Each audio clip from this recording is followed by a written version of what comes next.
사도행전 20장 24절입니다.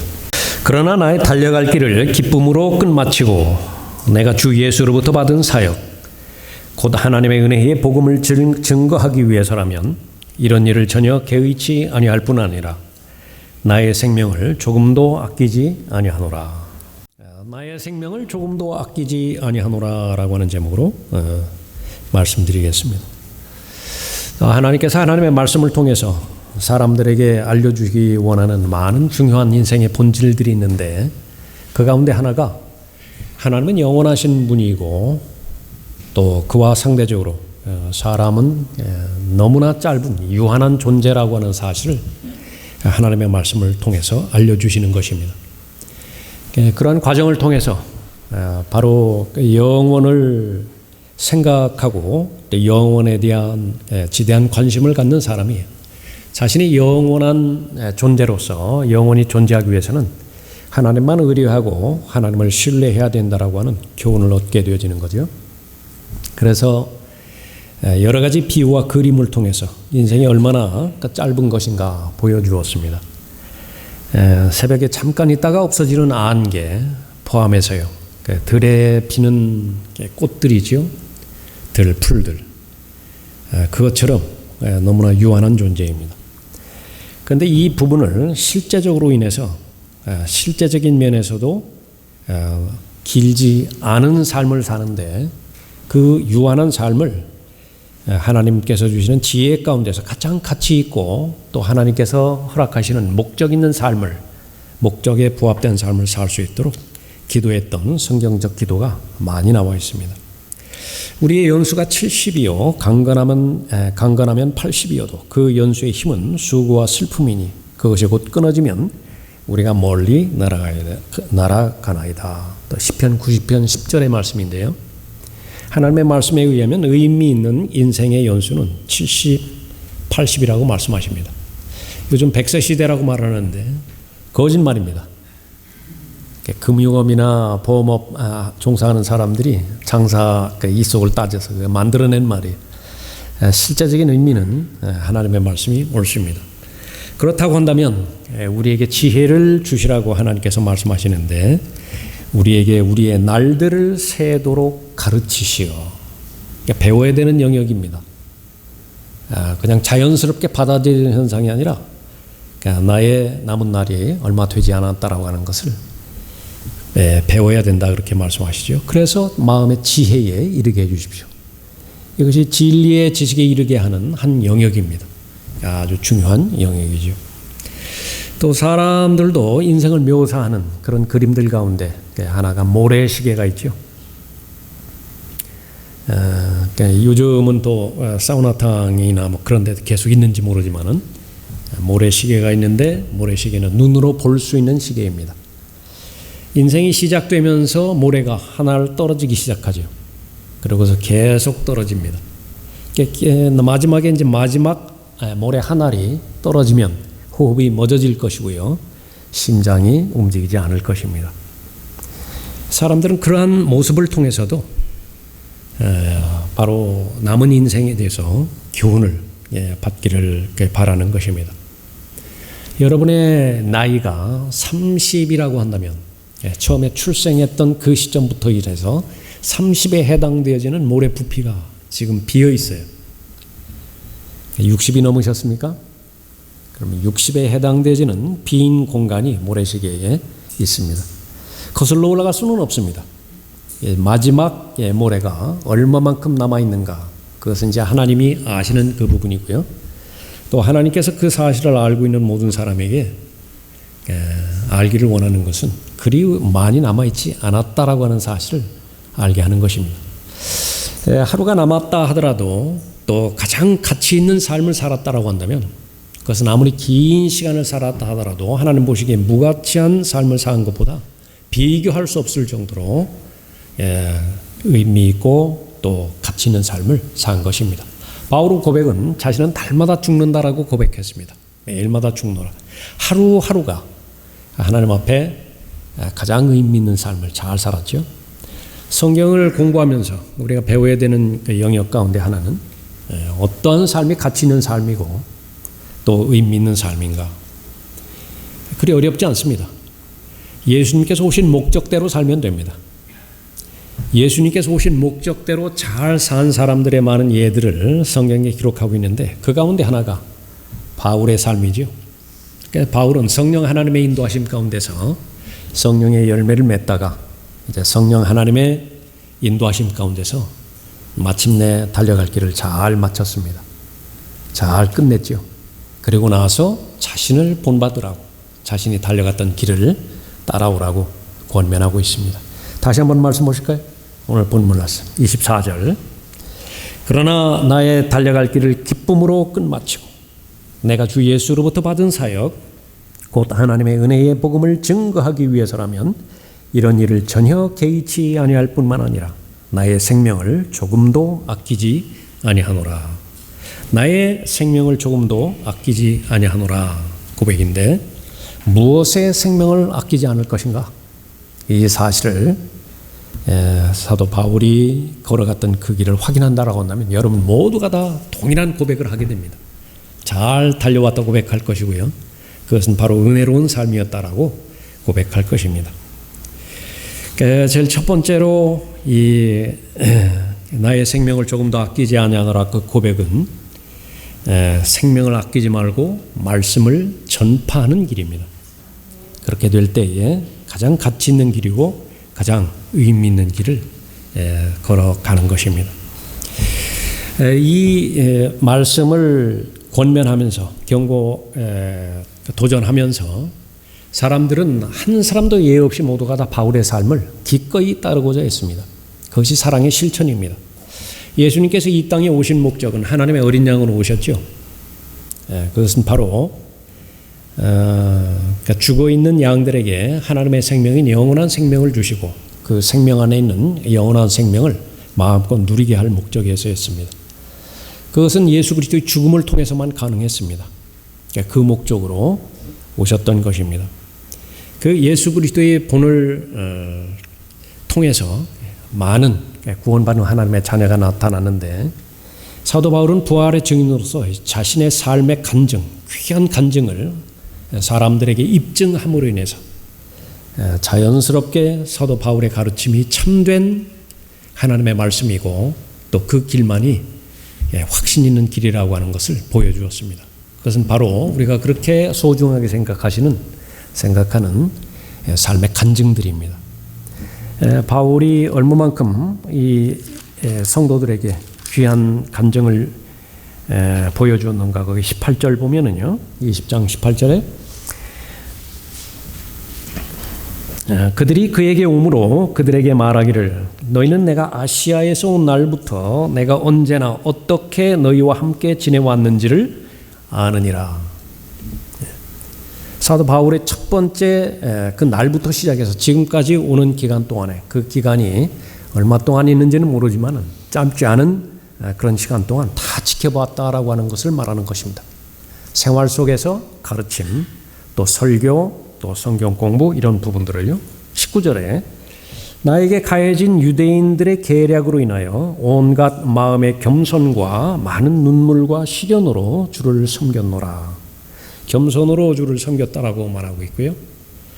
또 가르친다든지 또 사람들에게 권면한다든지 했을 때 그 마음의 동기는 눈물이었다 그렇게 언급하고 있습니다. 하나님의 말씀을 증거하는데 왜 박해가 없겠습니까? 어느 시대 때나 하나님의 말씀이 선포되어지는 곳에는 마귀의 공격이 있는데 그 온갖 다양한 시련들을 인내로 잘 지켜냈다 그렇게 말하고 있습니다. 이 사실들을 이 성도들이 다 지켜보았습니다. 그렇기 때문에 바울이 첫 번째로 명령할 때에 생명을 아끼지 말고 하나님의 말씀을 전파하라 그렇게 했을 때 기꺼이 동의하고 자신도 바울과 동행하는 그런 삶을 살기로 결정했던 것입니다. 바울에게 주어주신 하나님의 명령은 하나님께서 각 개개인을 향한 계획들이 있는데 그 계획들을 하나도 빠짐없이 다 알려주고 또 그것을 가르쳐주는 것이었다 그렇게 말하고 있습니다. 20절에 보면 너희에게 유익한 것은 무엇이나 숨겨두지 않고 보여주었으며 또 집집마다 다니며 너희에게 드러나게 가르쳤으니 라고 말하고 있죠. 그래서 이 부분들을 성령 하나님의 인도하심 가운데서 잘 가르쳤을 때 바울은 말씀을 맡은 신비를 맡은 하나님의 청지기로서의 그 역할들을 잘 감당했습니다. 잠깐 바울의 그런 삶을 살펴볼 때 많은 경우에 쉽지 않았습니다. 말씀을 전파하기가. 말씀을 들려주기를 원하고 말씀을 알기를 원하는 이 에베소 교회 성도들 포함해서 특히 데살로니가라든지 베레아라든지 소수의 사람들은 듣기를 간청했지만 거의 대부분의 사람들에 대해서는요 저항했습니다. 심히 저항했습니다. 또 사도행전 17장에 보면 그 아레오파고 지역에서 많은 헬라 그 철학자들을 대상으로 해서 예수 그리스도의 죽은 자들로부터의 부활을 증거했는데 많은 사람들이 비웃었습니다. 멸시를 했습니다. 이상한 또 다른 교리를 전하나 보다 그렇게 멸시를 했고요. 동역자의 동료들에 대한 부담은 바울의 고백을 통해서 여러 고백을 통해서 너무나 잘 알고 있죠. 심지어 자신이 저주받기를 바랐겠노라라고 하는 고백이었는데 그때마다 계속해서 이 사르리를 품은 그러니까 유대인들에 의해서 박해를 그렇게 피하고 박해를 감당해야 됐던 것입니다. 또 루스트라라고 하는 지역에서는 실제로 죽기도 했습니다. 죽기까지 하나님의 말씀을 선포하는 그 자신의 신념을 자신의 전생애를 통해서 다 보여주었던 것이죠. 돌에 맞아 죽었는데 또 그 죽음으로부터 일어나자마자 똑같이 하나님의 은혜의 복음을 가지고 들어가서 또 이코니움이라든지 안티옥에 가서 제자들의 혼을 강건케 해주었다 말했습니다. 믿음에 대해서 낙심하지 말 것을 더 격려해 주었고 또 일반적으로 모든 사람에게 적용되어지는 하나님의 나라를 들어가는 데 있어서 많은 환난들을 거쳐서 하나님의 나라에 들어가야 된다라고 그렇게 격려하고 가르쳐 주었던 것입니다. 바울의 그 뒤를 따라서 디모데가 신실하게 그 뒤를 따랐고요. 또 신실한 사람들 또 그 대를 이어서 오늘 창립 기념 예배를 드리는 여러분의 세대까지 이렇게 오게 되었던 것입니다. 저 역시 마찬가지입니다. 예수 그리스도의 보혈로 구원해 주신 하나님의 은혜에 감사해서 또 하나님의 말씀을 의지해서 구원받게 된 이유로 하나님의 말씀을 알아가고 하나님의 말씀을 증거하는데 특별히 이 부분과 이 죽기까지 말씀을 선포한다라고 하는 그 부분에 있어서 강력하게 성령께서 역사하셨던 그런 그 일들이 있는데요. 그러나 제 경우에는 실패한 경우가 있었습니다. 제일 첫 번째로는 내가 예수님을 믿었을 때 우리 집안에서 제일 첫 번째로 예수님을 믿었기 때문에 집안에서는 보통 문제가 아니었습니다. 집안에 어른 되시는 분이 하루는 정식으로 불렀어요, 저를. 그랬더니 이제 그 권위가 있고 또 무거운 분위기가 있는 상태에서 그 어른이 물어보십니다. 너는 왜 예수를 믿니? 완전히 얼어붙었습니다. 답을 못했어요. 쭈삣쭈삣하는데 아니 그런 거 말고 왜 예수를 믿느냐고. 가뜩이나 이제 제사 지내지 못하는 것에 대해서 화가 나 있는 그런 그 상태였습니다. 시간이 지났습니다. 열심히 이제 복음도 전하고 또 성경도 가르치고 그러는데 그 이전의 교회에 제가 성별하기 전에 제가 가르쳤던 고등학생 대학교 1학년 되는 자매가 이제 교회를 나가서 지방교회라고 하는 곳에 이제 나갔습니다. 그때 이제 좀 일이 있었어요. 그때 서울의 생명의 말씀사라고 하는 서점에서 만났습니다. 둘이. 아주 진지하게 가르치고 배움의 과정을 겪었던 그런 관계였기 때문에 반가웠지만 그 자매가 저한테 물어봤습니다. 그 형제님 구원 받으셨어요? 그 구원 받았지. 그러면 그 구원은 영원히 유지된다고 생각하세요? 그래서 이제 가르쳐 줘야 된다고 하는 입장과 또 그 믿음의 고백에 근거해서 대답을 했습니다. 그때 눈을 동그랗게 뜨고 말합니다. 정말요? 네. 그러니까 표현은 계속 일관되겠지만은 마음에는 덜컹했습니다. 예. 또 한 번은 이제 세월이 지났습니다. 성별한 후에 회사 다닐 때에 특별한 경우가 하나 있었는데 평사원의 입장에서 대표이사를 만나는 기회는 없습니다. 그런데 어떤 특정한 일 때문에 결재를 받으러 가야 되는 그런 상황이 있습니다. 근데 처음도 그렇고 두 번째도 그렇고 그것이 늘 잊혀지질 않아요. 그래서 하나님의 말씀을 증거하는 그 부분에 있어서 대표이사에게 그때는 이제 결정이 되었던 때입니다. 회사를 그만둬야 된다라고 하는 그 부분이 마지막 기회라 생각하고 두 번에 걸쳐서 만나게 되었는데 못했어요. 그래서 결제까지 다 마치고서 이제 대표이사는 할 일 다 했죠. 저는 나가야 되는데 안 나가니까 눈을 빤히 쳐다보고서 뭐 남았나? 아닙니다. 얼마나 충격이 컸으면 지금까지도 아주 생생한 기억으로 남겠어요. 하나님 앞에 다시 한번 회개를 하고 하나님 앞에 헌신을 했습니다. 이 말씀이 저에게도 진리라고 한다고 한다면 저는 하나님의 말씀 위에 권위가 있을 수가 없습니다. 그 집안 어른이라든지 아니면 대표이사라든지 실제적으로는 그 말씀 위에 권위가 있었거든요. 그래서 그 부분을 계기로 해서 하나님 앞에 자신의 마음을 다시 한번 하나님 앞에 드렸습니다. 부산으로 이제 사역하러 오기로 그렇게 결정이 돼서 짐을 먼저 붙였던 것 같습니다. 저하고 아내하고 영등포에서 무궁화 기차를 타고 이제 부산으로 내려오는 일이에요. 그런데 지금까지는 약간 들떴던 것 같습니다. 최초로 사역자가 부산에 이제 내려가서 사역을 한다. 성경대로 믿는 교회가 부산에도 그렇게 세워진다. 그러니까 주변에서 막 격려하고 그러는데 갑자기 모든 사람들이 다 사라집니다. 저하고 아내하고 둘 딱만 남았어요. 진짜 가는 거예요. 이것도 좀 다른 문제입니다. 예. 그래서 여러분들도 하나님 앞에 헌신한다고 말씀할 때 조심하십시오. 진짜 보내는 수가 있습니다. 예. 택시를 타고 영등포역까지 가는데 성령 하나님께서 강력하게 역사하는 거예요. 운전기사에게 복음을 전하라고. 기분도 지금 가라앉고 앉아있고 그러고서 지금 분위기가 절대로 그런 분위기가 아닙니다. 이건 아닌 것 같습니다. 그냥 전도지 주고 내리겠습니다. 계속 부담을 주는 것입니다. 그러니까 과거에 있었던 그 일이 생각이 납니다. 헌신했고 또 하나님 앞에 마음의 결심을 드렸죠. 그런데 또 하나님께서 주시는 것은 왜 성령께서 그렇게 강력하게 역사하셨는가?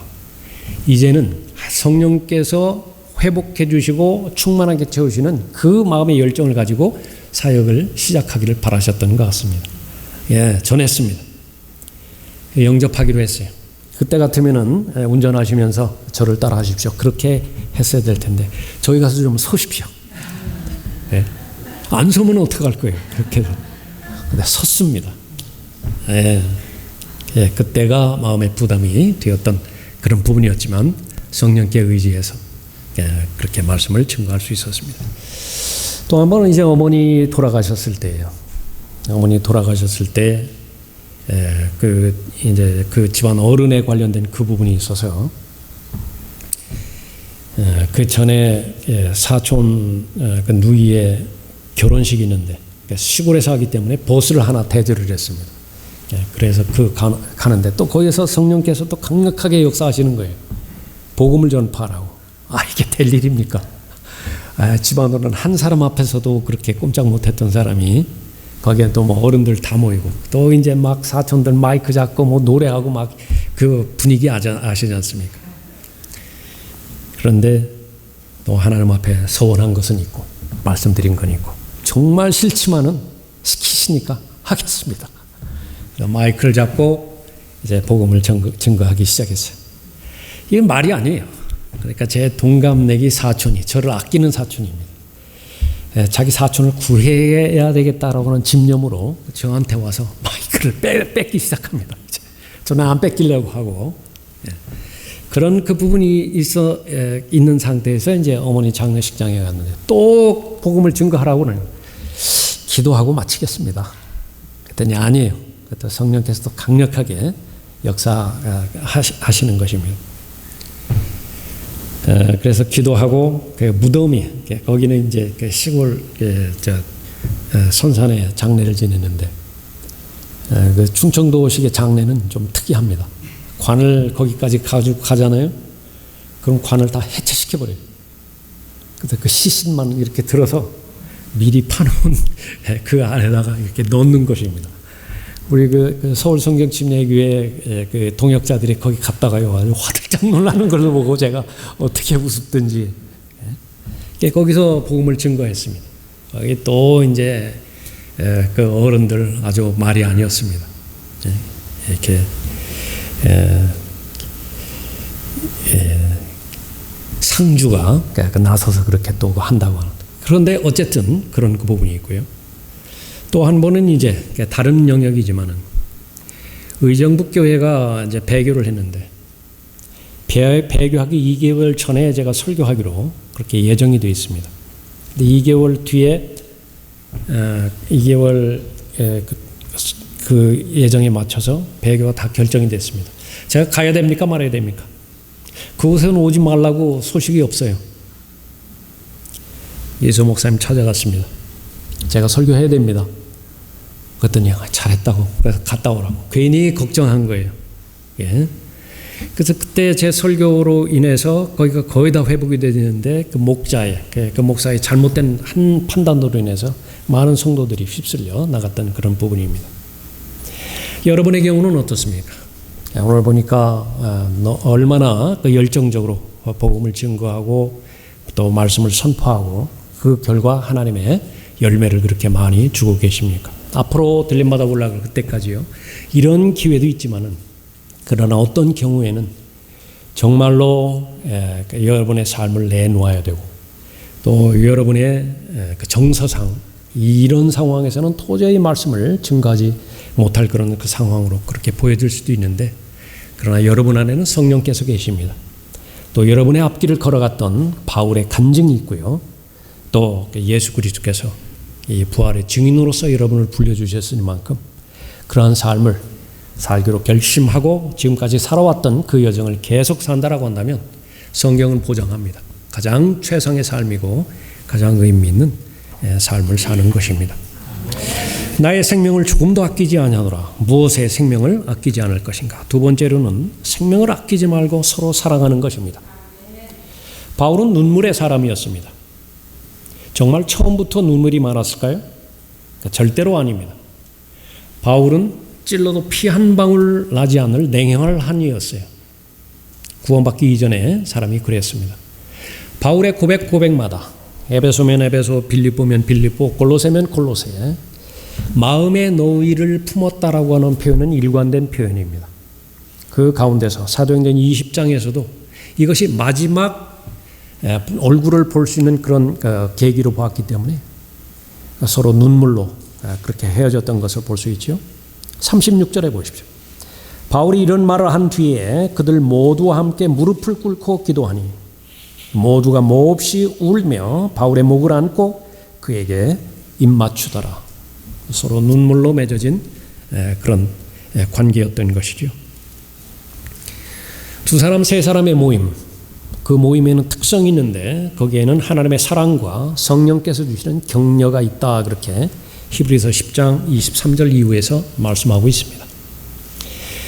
성도를 사랑하는 것, 그것은 바울이 어떻게 성도를 사랑하였는가 보면은 많이 확인할 수 있는 건데요.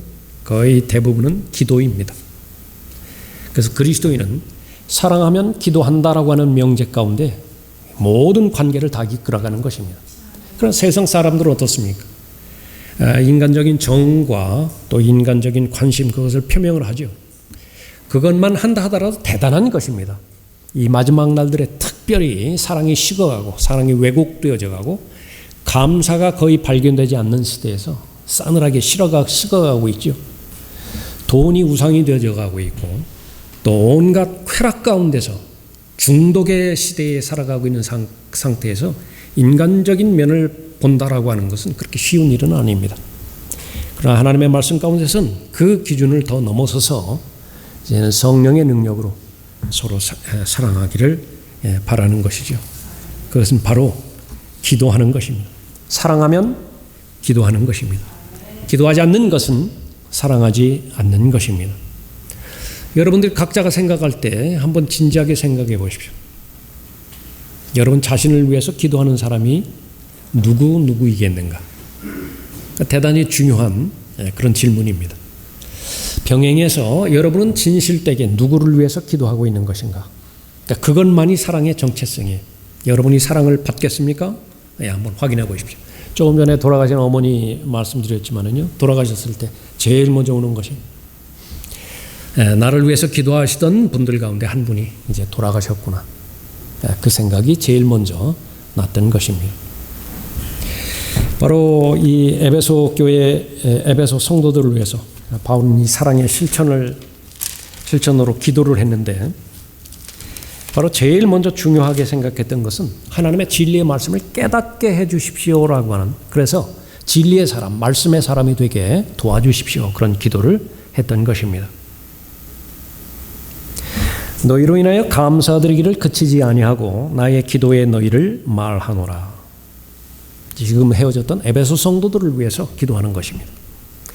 우리 주 예수 그리스도의 하나님, 영광의 아버지께서 자기를 아는 지식 안에서 지혜와 계시의 영을 너희에게 주시어, 지혜와 계시의 영인 성령 하나님을 주셔서 우리가 거듭난 지혜와 계시의 영으로 주와 합하는 자는 한 영이니만큼 알게 하기를 원하는 것인데, 반드시 알아야 되는 것, 하나님의 부르심의 소망, 그것이 얼마나 귀한 것인지, 앞으로 받게 되어지는 유업의 내용, 그것이 얼마나 귀한 것인지 그것을 잘 알게 해 주십시오.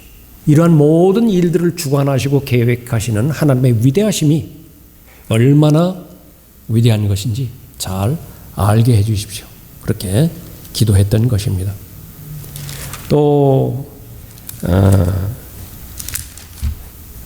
거듭난 하나님의 자녀들에게 사랑의 표현으로서 그 사람만큼은 하나님께서 지켜주셔서 온전한 사람으로 잘 성장시켜 주시고, 또 그리스도의 충만하심의 장산 분량에까지 잘 이르게 해주십시오.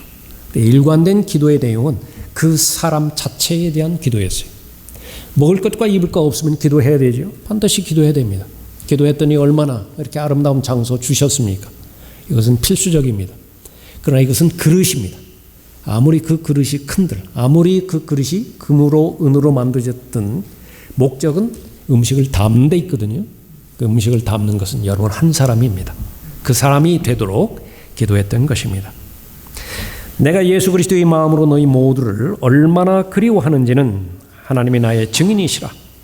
내가 이것을 기도하노니 너희의 사랑이 지식과 모든 판단에 있어서 더욱더 풍성하게 되어 너희가 가장 좋은 것들을 분별하며 또 그리스도의 날까지 순수하고 흠없게 되기를 바라며 예수 그리스도를 통하여 얻는 의의 열매들로 가득 차서 하나님께 영광과 찬양이 되기를 바라노라. 죽기까지 신실한 것, 하나님의 맡겨주신 양무리를 사랑하는 것 아니겠습니까? 하나님께서는 그 사람이 말씀의 사람이 되기를 원하는 거예요. 기도의 사람이 되어서 기도의 능력으로 자신의 삶을 잘 살아가기를 원하는 것인데, 그것을 위해서 후원하는 것입니다. 중보 기도하는 것입니다. 그러한 목사가 되어야 되고요, 그러한 성도가 되어야 됩니다. 목사와 성도 간의 관계, 그 관계를 통해서 성장하게 되어지는 것입니다. 하버드 대학교의 그 인생 성장 보고서라고 하는 보고서가 아주 많이 알려져 있다고 그러더라고요. 말하고자 하는 것은 행복의 조건입니다. 이 보고서는 1930년대 말 37년부터 계속해서 72년간 추적한 것입니다. 그러니까 대단하죠. 그러니까 아무 나라에서나 할 수 없는 그런 보고서입니다. 그것을 주도하는 지도교수가 정년 퇴임하거나 죽으면 그 다음 때를 이어서 계속 하는 것이에요. 그래서 마지막으로 이 책을 낸 교수가 조지 베일런트 교수라고 하는 사람입니다. 내용은 1930년대 그부터 해서 주로 하버드 대학 졸업생들, 268명의 2학년생하고 456명의 졸업한 사람들, 여성 천재 90명, 그것을 72년간 추적했습니다. 결론은 무엇이냐? 사람이 행복할 때 그것은 부와 명예와 학벌 그것에 의해서 좌우되는 것이 아니라 제일 먼저 중요한 것은 고난에 대처하는 자세다. 그러니까 성숙한 방어 기제라고 말하는 것입니다. 그리고 그 다음으로 뒷받침해 주는 것은 47세 무렵까지 형성된 인간관계입니다. 이것이 거의 대부분이에요. 사람이 47세까지 오는 동안에 많은 인간관계가 있죠. 근데 앞으로도 계속 유지될 인간관계가 있습니다. 그리고 나머지 부분들은 이제 건강에 관련된 부분이에요. 금연을 해야 되고요. 일주일에 2번 이하로 술을 마셔야 되고 절대 중독되지 말아야 되고 표준 체중을 유지해야 되고 결론에 해당되어지는 것은 삶에서 가장 중요한 것은 인간관계이며 행복은 결국 사랑이다. 이 사람들이 그리스도인이 아니에요. 세상 학문을 연구하는 사람들의 결론도 행복이 중요한 것이다. 그리스도인은 더 말할 것도 없습니다. 그러니까 여러분이 바로 하나님의 사람들 사랑하고 하나님의 사람들을 잘 중보할 때에 여러분의 삶은 얼마를 살든지 간에 얼마가 남았든지 간에 가치 있는 삶을 사는 것입니다. 나의 생명을 조금도 아끼지 아니하노라. 무엇의 생명을 아끼지 않을 것이나. 마지막 세 번째로 생명을 아끼지 말고 사명을 완수하는 것입니다. 다시 24절 보십시오. 그러나 나의 달려갈 길을 기쁨으로 끝마치고 내가 주 예수로부터 받은 사역 곧 하나님의 은혜의 복음을 증거하기 위해서라면 이런 일을 전혀 개의치 아니할 뿐만 아니라 나의 생명을 조금도 아끼지 아니하노라. 바울은 자신을 제물로 인정을 했습니다. 그래서 마지막에는 내가 이미 제물로 드려질 준비가 되어 있다 그렇게 고백합니다. 그리고 나서 이방인들, 구원받은 이방인들을 하나님 앞에 제물로 드린다라고 표현하고요. 그것을 교리화시키는 것이 여러분이 잘 알고 있는 로마서 12장 1절의 말씀입니다. 거룩한 산 제물로 하나님 앞에 드리는 것입니다. 제물의 의의가 뭐죠? 정의가 무엇이죠? 하나님께서 기뻐하시는 제물로 드려지는 것 아니겠습니까? 여러분에게 각자 맡은 은사들이 있습니다. 여러분에게 주어진 생활 환경과 여건이 있죠. 각자가 하나님을 섬기는 데 있어서 여러분은 광주라고 하는 지역, 광주 성경 침례교회라고 하는 지역 교회를 통해서 하나님을 섬기도록 하나님께서 부르셨고 예배해 주셨고 최상의 필요들을 다 맡겨주셨습니다. 그것이 맞춰야 될 길이고 달려갈 그런 길인 것입니다. 예수 그리스도께서 여러분을 위해서 자신의 생명을 기꺼이 바치셨다라고 한다면 그것을 내가 마음으로 받아들인다라고 한다면 그것에 대한 믿음의 고백이 있는데 그것은 바로 그가 모든 사람을 위하여 죽으신 것은 산 자들이 이제부터는 더 이상 자신들을 위하여 살지 않고 자기들을 위하여 죽었다가 다시 살아나신 그분을 위하여 살게 하려는 것이라. 행복의 비결이 여기 있습니다. 예수 그리스도를 위한 삶을 살 때 가장 잘 사는 삶이라고 성경은 가르쳐 주시는 것이죠. 그래서 제물로 자신의 삶을 잘 마감한 바울이 여러분에게서 마지막으로 권면합니다. 여러분은 제물입니다. 가장 하나님을 기쁘시게 해드릴 수 있어요. 하나님의 아들 독생자 예수 그리스도께서 하나님의 어린 양으로서 이미 제물로 드려주셨죠. 화목제물로 혼의 속죄제물로 드려주셨습니다. 그 발자취를 따르는 것이 바로 우리들 아니겠습니까? 오늘 마지막 권면의 말씀 광주 성경 침례교회 창립 기념을 예비해서 어차피 사람은 한 번은 죽습니다. 모래시계는 어차피 시작이 되었다라고 한다면 점점 줄어들게 되어 있죠. 얼마만큼 많이 남아있느냐 여기에 연연하지 마시고요. 하루를 산다 하더라도 하나님께서 보장해 주십니다. 가장 가치 있고 의미 있게 살 수 있는 것입니다. 여러분 지금까지 배워오신 대로 걸어오신 대로 믿음의 여정을 잘 걸어가시면 잘하였다 착하고 신실한 종이라고 하는 칭찬과 영광 가운데서 주님 만나게 될 것입니다. 기도하겠습니다.